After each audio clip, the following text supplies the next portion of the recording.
کراچی کے علاقے مچھر کالونی میں غیرت کے نام پر دوہرے قتل کا افسوسناک واقعہ پیش آیا ہے، جہاں پسند کی شادی کرنے پر باپ نے فائرنگ کر کے بیٹی اور داماد کو قتل کر دیا ہے۔ پولیس اور ریسکیو احکام کے مطابق واقعہ مچھر کالونی کے ایک گھر میں پیش آیا، جہاں مقتولہ زینب اور اس کے شوہر عتیق سو رہے تھے کہ اچانک زینب کے والد نے فائرنگ کر دی۔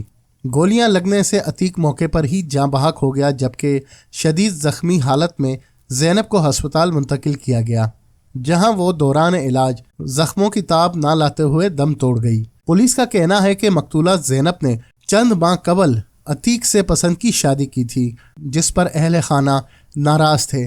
زینب کا تعلق پشاور سے تھا اور وہ شادی کے بعد کراچی آ کر رہائش پذیر ہو گئی تھی۔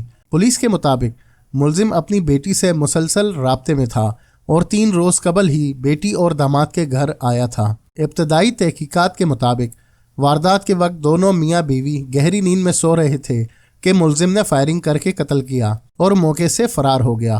واقعے کے بعد علاقے میں خوف و ہراس پھیل گیا، جبکہ اہل خانہ نے واقعے کی شدید مذمت کی ہے۔